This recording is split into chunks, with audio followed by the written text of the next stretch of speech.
Hi friends, blouse అని ఆది బ్లౌజ్తో పర్ఫెక్ట్గా ఎలా కట్ చేసుకోవాలో ఇప్పుడైతే నేను చూపిస్తున్నాను. చూడండి, చాలా నీట్గా అంటే చాలా నీట్గా పర్ఫెక్ట్గా వస్తుంది.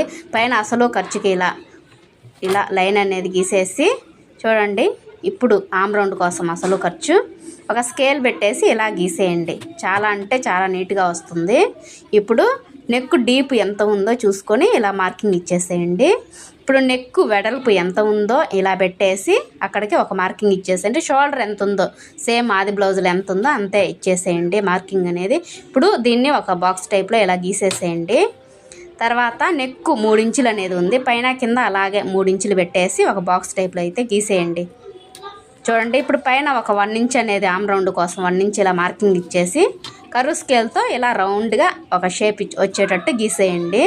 తర్వాత ఇప్పుడు దీనికి మనం యూ నెక్ అనేది పెడుతున్నాం కాబట్టి కర్వ్ స్కేల్తో ఇలా నీట్గా అయితే గీసేయండి. చూడండి ఫ్రెండ్స్, బ్యాక్ పార్ట్ ఎంత నీట్గా